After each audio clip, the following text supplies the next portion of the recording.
আজিৰ এইটো ভিডিঅ'ত ক্লাছ 5-ৰ ইংলিছ চেপ্টাৰ নাম্বাৰ 4 এক্টিভিটিছসমূহ অৰ্থাৎ যিসমূহ নেক্সট এক্টিভিটিছ আছিলে এক্টিভিটিছসমূহ আলোচনা কৰিবলৈ লৈছোঁ। ইয়াতে এক্টিভিটিছ নাম্বাৰ হৈছে 3 read the meal time table of the stock. অৰ্থাৎ ইয়াতে ষ্টকৰ টাইম টেবল দিয়া হৈছে, খাদ্যৰ টাইম টেবল অৰ্থাৎ খানা খোৱাৰ টাইম টেবল ইয়াতে দিয়া হৈছে।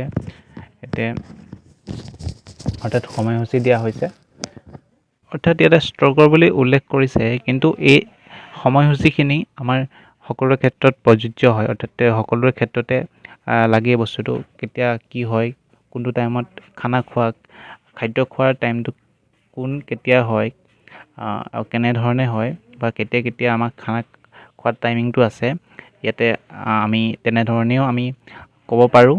ইয়াতে কৈছে মিল আৰু দুটাৰে প্ৰথমতে দিয়া হৈছে মিল অৰ্থাৎ খাদ্য দিয়া হৈছে। ইয়াতে প্ৰথমতে কৈছে ব্ৰেকফাষ্ট, লাঞ্চ আৰু ডিনাৰ।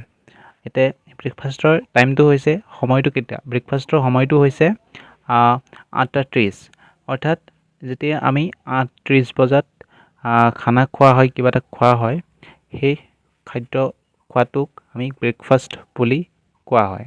অৰ্থাৎ ব্ৰেকফাষ্ট বুলি কওঁ এইটো বস্তুত, যিটো আমি ৰাতিপুৱা কিবা অলপ হ'লেও খাওঁ, সেইটোক কোৱা হয় ব্ৰেকফাষ্ট। আৰু নেক্সট কৈছে লাঞ্চ। লাঞ্চটোক 1 বজাত যেতিয়া আমি খাদ্য গ্ৰহণ কৰোঁ, খাদ্যসমূহ আমি খাওঁ একচুৱেলি, সেইটোক আমি লাঞ্চ বুলি কওঁ ইংৰাজীত। আৰু ডিনাৰ টাইমটো হৈছে ৰাতি 9টা বজাত।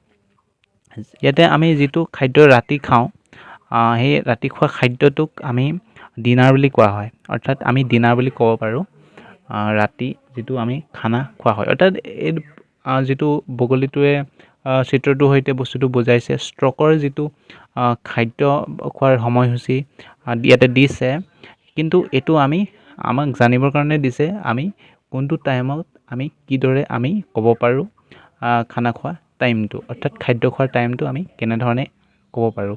এইটো বস্তু ষ্টকৰ খাদ্য তালিকাৰ জৰিয়তে আমাক এইটো বস্তু খাদ্যৰ সময়সূচীৰ জৰিয়তে আমাক এইটো বস্তু শিকাইছে। এনেধৰণে আমি জানিব পাৰোঁ। আৰু ইয়াতে কুৱেশ্যন কৰিছে, at what time does the stock have his lunch. ষ্টকে লাঞ্চ কোনটো টাইমত গ্ৰহণ কৰে? যিহেতু ইয়াতে আমি লাঞ্চৰ টাইমিংটো হৈছে 1 PM, অৰ্থাৎ 1 বজাত আমি দুপৰীয়া 1 বজাত আমি খানা গ্ৰহণ কৰোঁ। গতিকে ষ্টকৰ কাৰণেও এইটো বস্তু প্ৰযোজ্য হ'ব। গতিকে ষ্টকৰ যিটো লাঞ্চ টাইমিংটো হ'ব 1 বজাত, দুপৰীয়া 1 বজাত, 1 PM।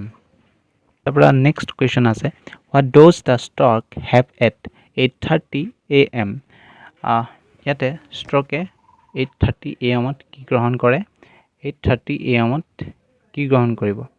ষ্টকে 8:30 AM ষ্টকে ব্ৰেকফাষ্ট গ্ৰহণ কৰে।